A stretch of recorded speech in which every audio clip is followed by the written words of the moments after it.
This has been a really crappy chapter for a lot of people. 2020 will be a story that we tell, and it's a really crappy chapter in many cases, but it is not our whole story. And what we do right now is important because it will become our story. But we will get to another place where it doesn't feel like this anymore. Remember how fantastic summers were when you were 10? Like, it just felt like the days went on forever, like that magical time when you're 10 years old and you get to be out in the world and hang out with friends and the days are really long. And then you're 40 and you go through a summer and you're like, boom, where did that go? Like, how did that summer go by so fast? Wait, I want it back. So why is it? When you're 10, that year of your life is 1/10 of everything you know in life. 1/10. When you're 40, that year is 1/40th of everything you know in life. Same 365 days. But all of us have adapted and grown and built new skills. So what are your new skills? And how are you going to use them?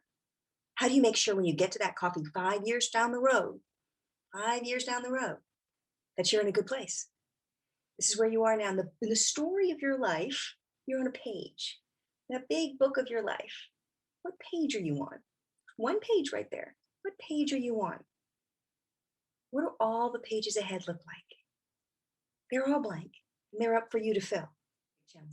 So now we are out in space for your intergalactic challenge. And what I want to do now is look at how your new superpowers fit in with something that we've all gained this year.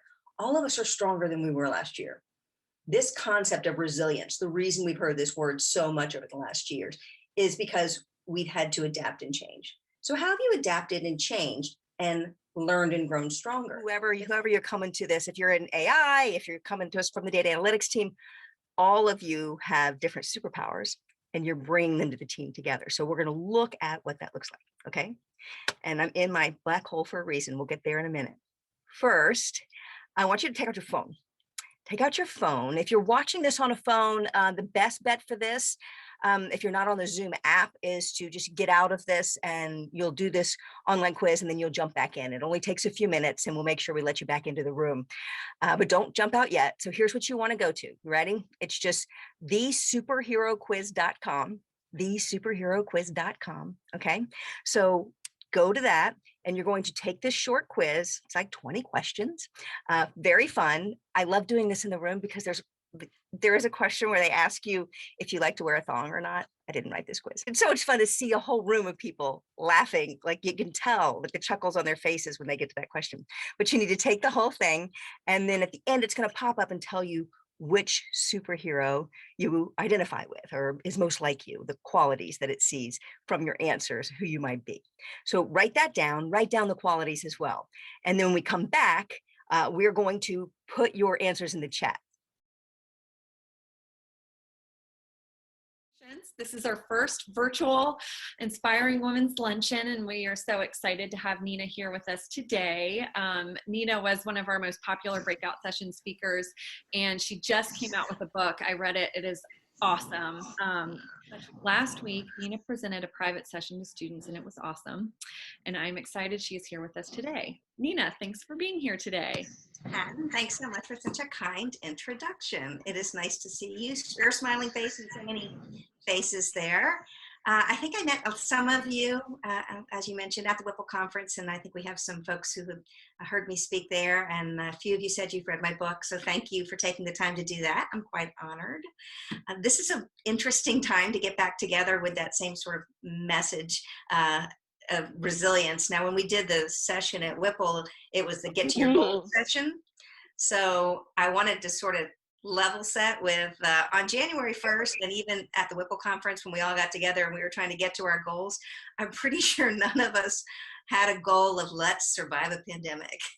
Like, that was not part of our goals. So it makes for a perfect intro to this conversation and a follow-up to that, because what do you do when you can't get to the goals that you've set because something like this happens and you have to switch gears? So here's a thought for you.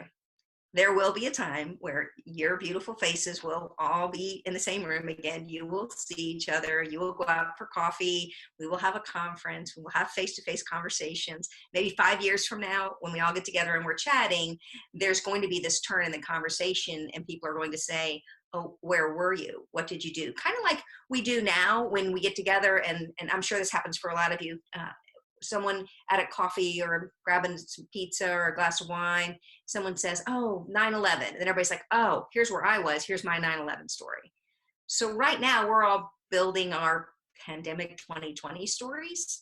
So 5 years from now, when we do get together and we're at another Whipple conference and Hatton's put on a great show and we're all walking around and enjoying it, we will have that conversation. And what we do right now becomes our story. It becomes our pandemic 2020 story. And so you want to be doing some things now so that you 5 years from now, when you have that conversation, has a good story to tell and it's something you're proud of. You know, did you stay safe? Did you help others? Did you pick up the phone and call and check on people? Part of what we're hearing is this word resilience. And it's kind of strange that I'm a resilience expert, a resilience resource, and I've been writing books and studying it for a couple of years now. And now all of a sudden it's like the word that you hear in the news every day. I'm not sure I said it many times at all when I did the news. And now it's in every newscast. But this word resilience. So I wrote a book about resilience and I'm a resilient speaker, but there's a lot of people who've written books and who are speakers on grit or persistence. And those folks and those people who have that grit and persistence mentality, they're probably some of the folks, and that's a good way to get through things and to the other side, but they're probably some of the folks who are struggling the most right now. Because with grit and persistence, it's just keep going, go harder, double down on it, don't give up, keep pushing forward. Well, right now, we can't do what we've been doing and just go harder, double down on it. We all have to do something different because it's not an option anymore to just double down and go harder. So this word resilience is really important because it's not grit or persistence. It's got a different definition. Oh, wait, here's how I'm doing my slides today. You're going to like this. So our first slide is this one, resilience. So the word resilience, the key to this definition is the learn and adapt and grow stronger and with a positive attitude. Those pieces of the word resilience are very different, like my slides, are very different than the words persistence and grit. So when we think about that for ourselves, what does it mean, resilience, for each of us individually? And what does it mean for us, for our careers, for parenting, for all of this? And so what I'm talking about today is sort of this intersection of personal and professional resilience. The first thing you'll decide on of our three things today is the language. What language are you using? The language you use in your book is really in your control. Like what's in your head comes out of your mouth and then becomes your story. Are you safe at home or are you stuck at home? When people are let go, and when we all have those conversations right now that we're saying, when people are let go from their work, this conversation happens a lot. I have lots of friends. My former company let go 250 people a few weeks ago, and I got a call from at least a dozen different people. Some who had read my book and had gone through this, like, oh my gosh, I'm so glad I knew this. Others that said, I'm really struggling. Can you help me? So when you're let go or furloughed or fired, like whatever language you use in your head or some big change, how you talk about that is really key to where your story is now and to your success in the future. So let me give you this scenario. Carol, I don't know if there's anybody getting Carol in here. I tried to pick a name that wasn't one, but Carol gets let go from a job. And so she goes home, and in the office, whoever's left, they all look around to each other like, somebody call and check on her, make sure she's okay. So somebody draws the short straw and has to make that phone call. And they call, and they're like, so say Sue draws the short straw, and Sue says, hey, Carol, why do I do this? Is this still a thing? I don't know why. But hey, Carol. Hey, Carol. I'm going to play telephone like a little kid. Hey, Carol, how are you? How's going on? And then Carol on the other end says, well, I didn't see this coming. And, Barb doesn't work as hard as me. And Hatton's a slacker. And Kristen doesn't do her part. Now I'm just using your names because it's fun. So they're like, this isn't fair. And Bob is a jerk of a boss anyway. And I can't believe, like, they just are not in a good place. And I don't know what I'm going to do and how I'm going to feed my kids. And this whole string comes out of their mouth. That comes out. They hang up the phone. Someone in the office asks Sue, hey, how's Carol doing? And Sue says, whew, she is not happy. And she's like, none of you are nice people either. And she's super mad, didn't see this coming. And she doesn't know how she's going to feed her kids. I mean, that's what comes out there. That's the story. Same situation. Sue draws the short straw. She calls Carol. Carol picks up her finger phone. Carol picks up the phone and Carol says, wow, I didn't see that coming. I don't know what I'm going to do. But really good luck to the rest of you guys. And it sure was fabulous to be there while I was, and tough time for everybody. And hey, let everybody know I wish them well, but let them know I'm looking. If anybody knows anybody who's hiring, I do need something. I've got to find something to do. But, thanks for calling and checking on me. Hangs up the phone. Then Sue, when someone asks, hey, how's Carol doing? Sue goes, oh, she's, she didn't see it coming, but she's, managing, and she wishes us all well. And if anybody knows of anything, she's looking. It's the same scenario, but the language in her head came out of her mouth and created her future. So all of us, as we go through this, are doing that, whether it's safe or stuck, or whether it's talking to our friends and we're creating our story right now. And it's really key, the language that you use. And in this situation where so much is going to change that's out of our control, we owe it to our future self, the self 5 years from now, to make some good choices about the words that we're using. Helps with your children too. The language that you use becomes the language they use about this. So in a lot of different situations. So that's one big piece, is this language piece. The second one that you do have some control over too is this concept of control and what should I be doing now? I am going to admit to all of you lovely women, just because I'm guessing I'm not the only one. I have days where I'm really good. I have days where I'm not. Like there have been several days in a row. I'm like, okay, tonight's the night. I'm not going to grab a glass of wine. I'm just going to go I'm going to clean out that closet, or I'm going to do a scrapbook, or I'm going to make something. Yeah, that doesn't always happen. So I have good days and bad days like everybody. I am highly recommending that if you are a person who is not uber productive and you're watching everybody else do this, that you stop beating yourself up. You do not have to be uber productive. You do not have to learn a new language during the pandemic. So that's your story. You don't have to learn to knit or crochet or whatever it is that you feel like you should be doing. Some people will, and that's fantastic. But everybody doesn't have to do that. You need to get through how you need to get through. And if it means having days where you just need to eat some Fritos and have a glass of wine, guilty. Then that is it. And other days I'm super in and I'm healthy and I walk and I work out and I call and check on friends and I have really good responsible days. But there are some days where I just need a little anti-self-care, where I'm just kind of being me, and that's fine too. So I am a big proponent of what you do during this time. But here's the key to this piece, the second piece of what you have control over. You are the CEO of you. You are making these decisions. No one has more control over your future than you do. So you, as the CEO of you, you set the vision. Where do you want to be 5 years from now, a year from now, a month from now? Like, set it. Where do you want to be? And then you look at your resources, your people, where you are, your situation you're living in, the food you're ordering, your friends. You adjust as needed to get to that vision. So if you have a lot of people around you who are super negative, and you're calling and you're taking that all on every day because you become the dumping ground, maybe adjust that. If you have your TV on all day long and you're listening to all the negative news and getting scared, maybe you adjust that. If you look at your whole setting and go, I do want to do this and I want to get healthier and walk and work out and lose weight, you have control over that.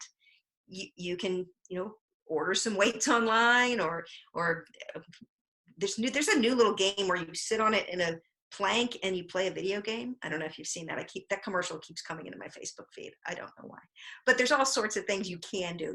I did not order it. I chose not to. As the CEO of me, I did not go there, but you have a choice of what you can do as the CEO of you. You look at all of your resources, your people, and your setting, and your ability to go out into the world and you decide what works and what doesn't, and you make adjustments. And we're all doing that every day. And we have control over that as the CEOs of ourselves. And then the next piece is this time concept. And then you are placing this in your story of your life, in that big book of your life. I'm going to end on this thought. That big, big book of your life. Envision it again. This is just one chapter. It is not your whole book. It feels like it's the whole book right now because we've just gone through another week and it's Friday morning and holy crap, now we got the weekends and the kids aren't even going to have class, like whatever it is that you, like weekends don't even count. Like it feels like a lot right now, but it's not your whole book. It is one chapter, and this chapter will come and it will go. And there are other chapters ahead, and they're going to be happy and they're going to be sad and they're going to be exciting and they're going to be hard. I mean, because that's life. But this chapter will come and go. It doesn't last forever. And so I wanted to leave you with that thought on this Friday lunch hour. And I'll throw it with that thought back over to Hatton for any questions you guys may have.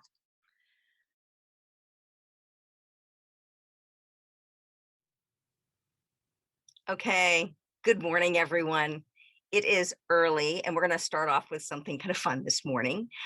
But I hope everybody is ready to go. You got your teams, Baby Yoda teams. We're talking today about how our own superpowers, your own unique skills fit in with a team, and how we can make sure that we're working with each other in the best way to get the most out of those, whether you're a DevOps guy or whether you're so whoever you're coming to this, if you're in AI, if you're coming to us from the data analytics team, all of you have different superpowers and you're bringing them to the team together. So we're going to look at what that looks like. Okay. And I'm in my black hole for a reason. We'll get there in a minute. First, I want you to take out your phone.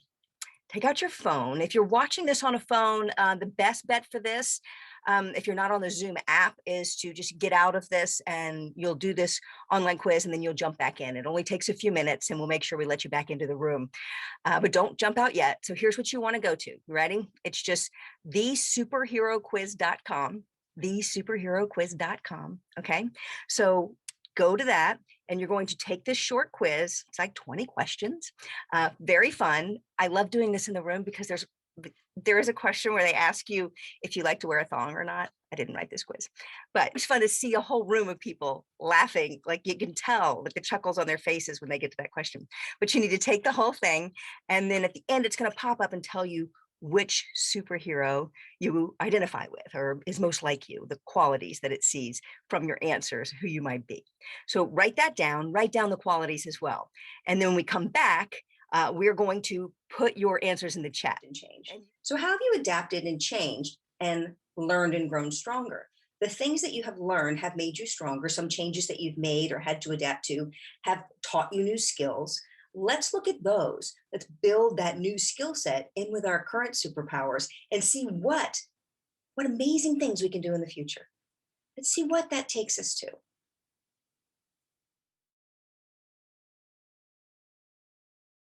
I'd like to start with Christine Washington and throw the first question out to her. You know, give a demanding job, you're a mother. It has been a tough year for everyone. You said that you like this group because it's a place you can be vulnerable. I'm sure there's a lot of other working moms homeschooling and pulling their hair out and can't wait till the world gets back. What do you mean by that, Christine? Well, it's been an interesting year for sure. 2021, it's every day it's a present, you know, so we just have to look at it as such, you know. So again, it's an honor and a pleasure to talk with everyone here.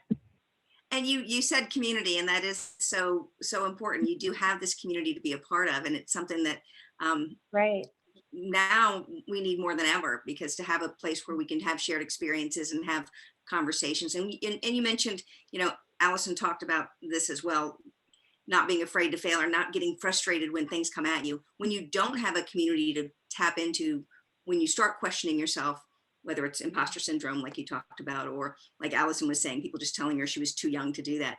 It's nice to have a community to go, hey, am I thinking right here? Like, tell me what's really happening. So thank you for those thoughts. And you're a great auntie. There's several things in the chat there saying what a great auntie you are. Yes.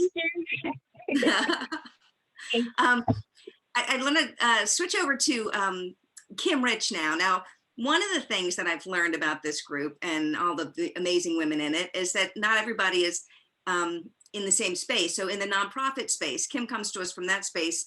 What about the non-engineers in this group? What makes this group special, and what can you share about the opportunities in this specific tech space for folks like what you're doing? And tell us a little bit more about what you're doing these days, Kim, because you've had a really great career. Sure. Thanks, Nina. And I just want to echo Stephanie's thoughts here. With that, if there's not another hand up, and I don't see one, I'm going to throw this back to the other Nina in the group, because you can never have too many Ninas. And we'll throw back to Nina and let her wrap up. It has been really a pleasure to be with all of you. And congratulations to all the new board members. Good luck to all the new board members. You guys are lucky to have them. They're really amazing women. And I am just honored to be a part of this evening. So thank you for having me. Nina? Yay, thank you. Thank so much. you.